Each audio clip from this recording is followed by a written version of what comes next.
scam. Yeah, and we all remember this, at least we do here. An SPLC lawyer charged recently with domestic terrorism.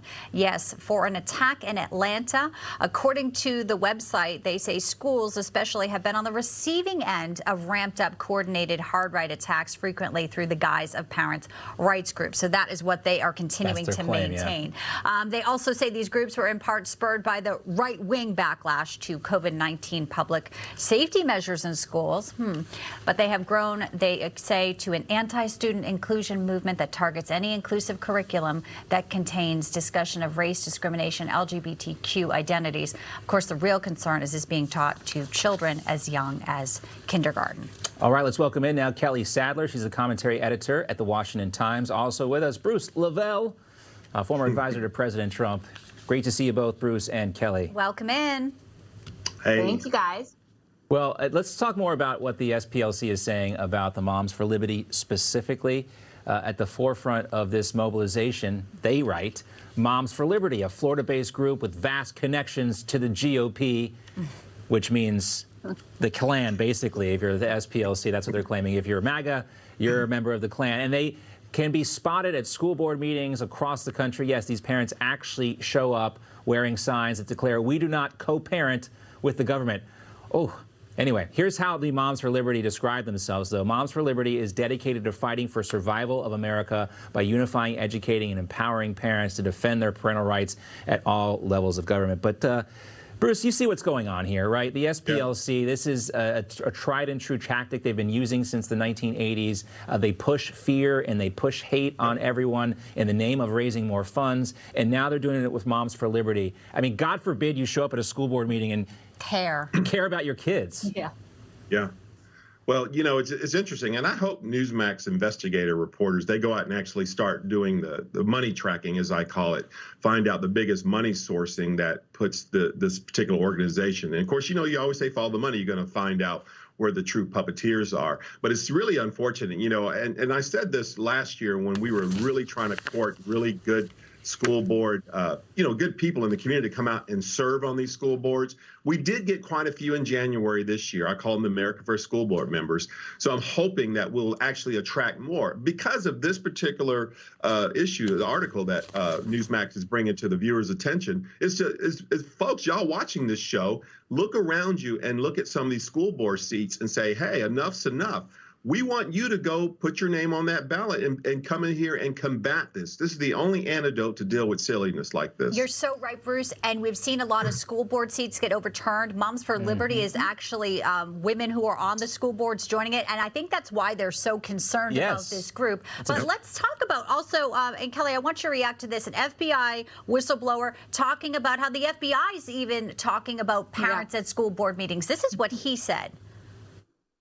A neighbor or somehow someone knew a parent that they believed was extreme, and so they called the FBI and reported that parent to the FBI.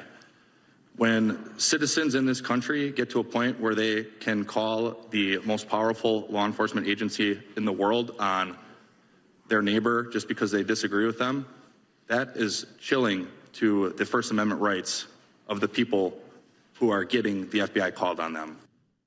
So I guess the option is to homeschool, but you know, a lot of moms can't do that. We work. It's not an option. And so they have to have groups like Moms for Liberty to inform people, Kelly. No, absolutely. You know, I live in Virginia, and one of the main reasons Glenn Youngkin became governor was because he ran on school choice. He ran on parental rights. He said, we got to get the woke out of our public school system. We got to stop teaching this race-based curriculum, stop teaching LGBTQ plus rights, and we got to get back to the fundamentals of math, you know, science, writing, and English. So this is an important issue. This is an issue that's motivating the GOP, and that threatens the Democratic Party. And so what do you see them do? You see the DOJ weaponizing the FBI to go after concerned parents in these school board meetings, calling them domestic terrorists. You know, this Moms for Liberty group, they organize school board elections in Florida in 2022.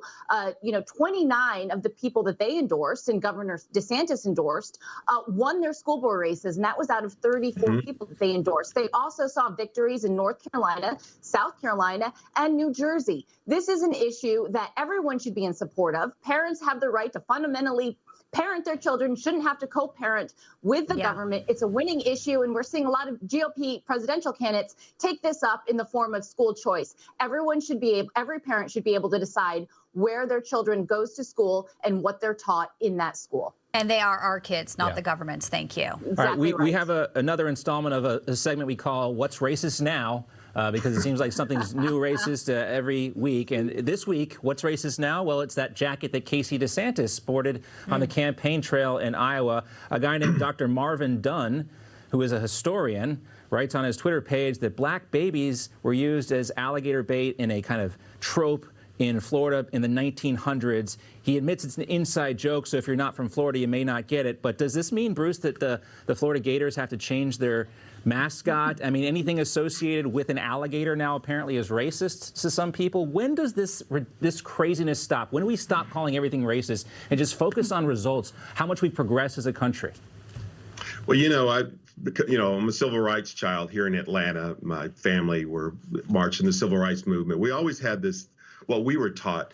Sometimes at some point in life, you can't give the enemy life, and giving it life means to talk about it. And unfortunately, the blessing and the curse of social media, obviously, is someone could, put a picture of these poor babies, showing a picture with alligators, and then this picture of Casey on one side, and then tweet that out, and then try to make it what it is. So that's the curse of social media, because it just goes out there to millions of viewers.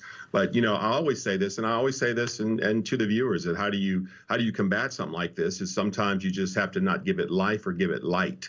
And when you give it life, you give it energy when you speak into it. So, that's one of the ways we dealt with it, historically here in the South in Atlanta.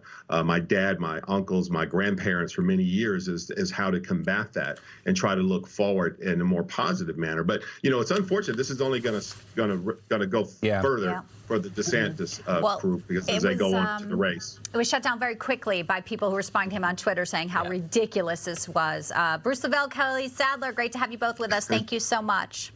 Thank you. Thanks. All right, we're going to take a quick break. Stay with us.